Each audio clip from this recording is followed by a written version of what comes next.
O Imagem da Palavra de hoje é um programa especial que homenageia os 80 anos da primeira edição do livro Casagrande e Senzala, do sociólogo Gilberto Freire. Um ensaio que alcançou status de obra literária desde seu lançamento em 1933.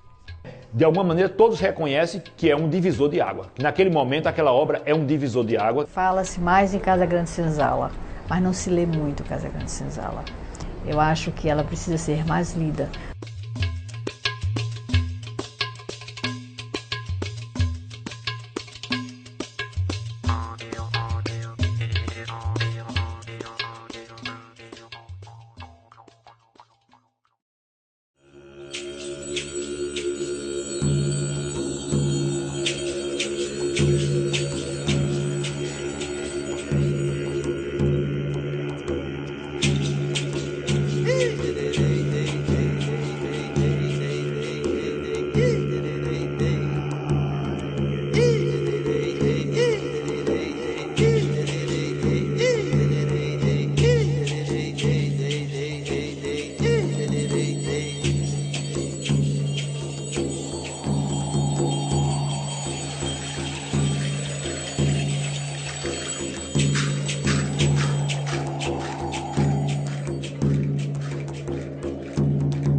Essa obra foi recebida com um grande impacto, porque na verdade ela vai mexer com inúmeros paradigmas que reinavam à época. Agrário, pobre, vivendo de matérias-primas, praticamente um país exportador de matérias-primas.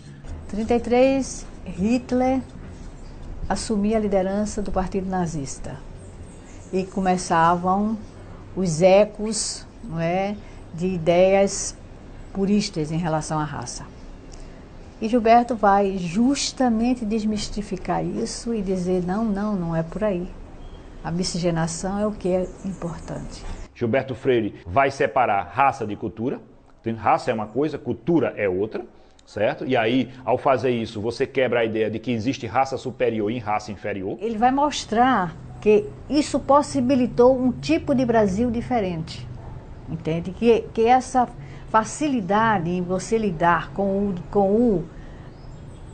o que não é igual a você, vai gerar um pensamento completamente diferente.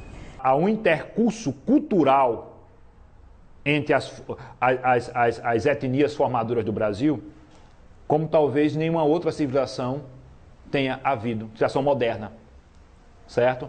E aí ele fala, há uma democracia social. A democracia social em Gilberto Freire é nesse sentido, do intercurso cultural, certo? Da interinfluência entre negros e brancos e indígenas. Claro que não nasce de causas gloriosas, nasce de causas que são evidentemente perversas até, mas que gerou um Brasil sincrético, um Brasil espontâneo. Casagrande e Senzala foi uma obra que rompeu várias barreiras desde a sua primeira edição. O sociólogo Gilberto Freire se debruçou sobre o Brasil e descortinou hábitos que até então passavam despercebidos, mas que compuseram as formas de agir e o pensamento dos brasileiros. O país, pela primeira vez, se descobria com vocação mestiça e formação peculiar entre todas as colônias das 3 Américas. Em um calhamaço com 5 capítulos, 2 dedicados aos portugueses, 2 aos africanos e 1 aos indígenas, Gilberto Freire destila a organização política e social desenvolvida por aqui desde a colonização, a partir dos hábitos mais prosaicos e cotidianos.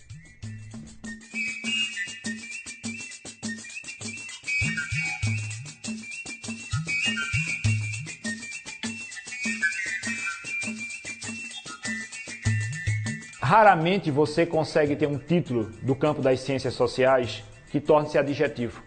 Normalmente são títulos de obras literárias, por exemplo, bovarismo, isso é macunaímico, quixotesco, kafkiniano, dantesco, certo?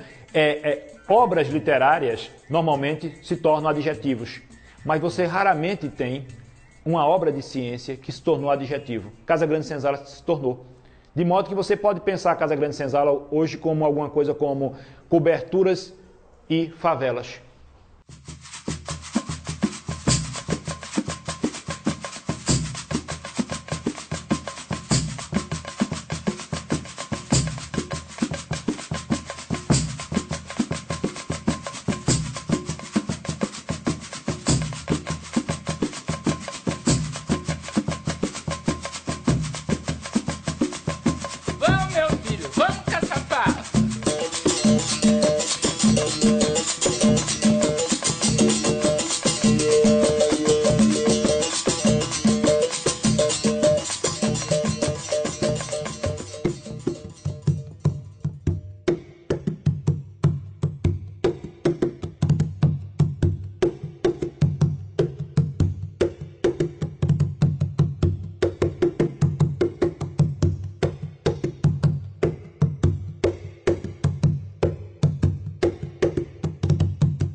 Gilberto utiliza uma linguagem absolutamente heterodoxa, uma linguagem que foge, que escapa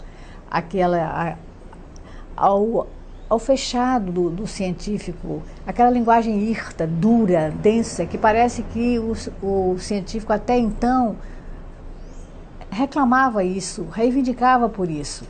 E Gilberto vai dizer não, a linguagem deve ser fluida, a linguagem deve ser uma linguagem simples para que as pessoas entendam. É a obra antirretórica, certo? Com um português claríssimo, que alguns vão acusar inclusive de chulos, porque Gilberto cita literalmente o cara prometendo a alguém ou jurando pelos penteiros da Virgem Maria. Isso é um escândalo. Ou Gilberto diz com todas as letras o tratamento das senhoras de engenho ou senhores de engenhos para com os escravos. Por exemplo, para punir uma escrava, que normalmente a senhora de engenho tinha inveja, porque achava que o marido estava dando em cima da escrava, ela mandava cortar os seios da escrava. Ou a escrava que foi colocada grávida, viva, dentro de um fogo. Tudo isso Gilberto diz literalmente, certo? Sem eufemismo. Não são 2 nem 3, porém muitos os casos de crueldade de senhoras de engenho contra escravos inermes. Sim, as moças que mandavam arrancar os olhos de mucamas bonitas e trazê-los à presença do marido, à hora da sobremesa, dentro da compoteira de doce e boiando em sangue ainda fresco. Baronesas já de idade que, por ciúme ou despeito, mandavam vender mulatinhas de 15 anos a velhos libertinos. Outras que espatifavam a salto de botina dentaduras de escravas.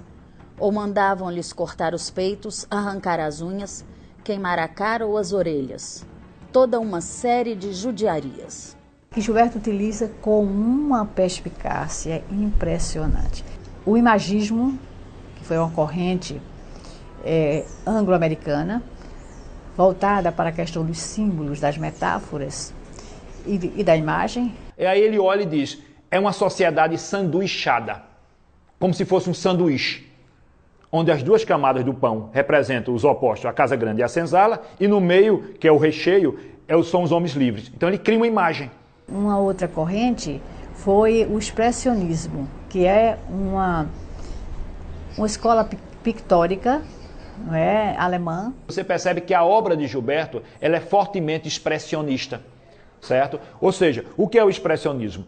É não como as coisas se apresentam perante as minhas retinas, mas como eu as percebo. Gilberto é o primeiro antropólogo, sem dúvida nenhuma, no Brasil, quiçá no mundo, a pensar uma obra totalmente voltada para a vida íntima Ele não se interessou por fatos heróicos de maneira nenhuma, ele se interessava pelo buraco da fechadura. Ao escravo negro se obrigou aos trabalhos mais imundos na higiene doméstica e pública dos tempos coloniais. Um deles, o de carregar a cabeça das casas para as praias, os barris de excremento vulgarmente conhecidos por tigres. Barris que nas casas grandes da cidade ficavam longos dias dentro de casa, debaixo da escada ou em um outro recanto, acumulando matéria. Quando o negro os levava é que já não comportavam mais nada. Iam estourando de cheios e de podres. Às vezes largavam o fundo, emporcalhando-se então o carregador da cabeça aos pés. Foram funções, essas e várias outras, quase tão vis, desempenhadas pelo escravo africano com uma passividade animal.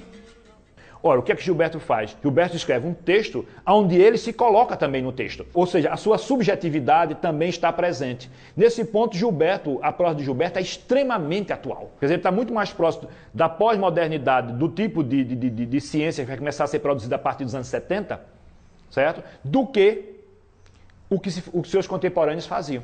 Era a vida privada, a vida íntima, as relações íntimas, relações que demonstram muito mais, porque você está muito mais desnudada dentro da sua família.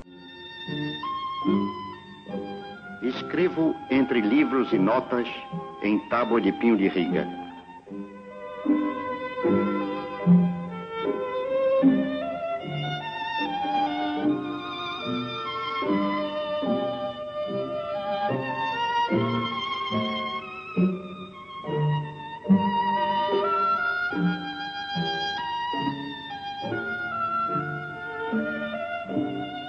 Os livros espalhados por várias salas chegam a 20.000. A sala onde trabalho não prima pela ordem. É uma ordem a sua particular. É uma metodologia absolutamente, eu diria, heterodoxa. Gilberto chega a dizer, em dado momento, que o método, ele disse, o método sou eu. Ele se coloca, ele se inscreve na sua leitura. Ele faz a sua leitura dali, uma leitura expressionista. Então, o expressionismo em Gilberto é muito mais do que um estilo, é um método. Ele utilizou livros de assentos, documentos da Inquisição, oralidade, utilizou o método da compreensão, mais do que o método da compreensão, ele utilizou o método da empatia e dizia, é preciso não somente compreender, mas empatizar. Empatizar é sentir com o outro.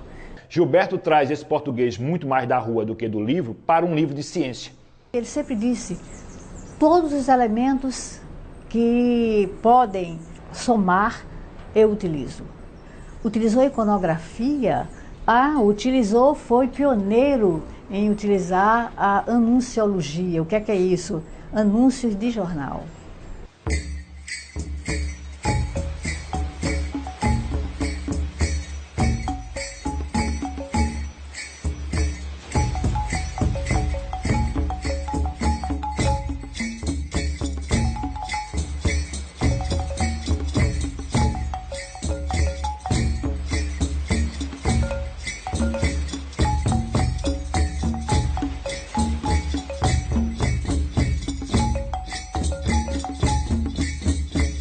Ele chamava Casa Grande Senzala de uma autobiografia coletiva.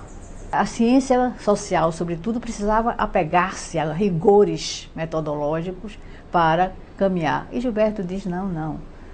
Ele tem uma frase que eu acho que justifica todo o procedimento dele. Ele diz, o humano só pode ser entendido através do humano, e a si mesmo deixando brechas para a dúvida e para o mistério.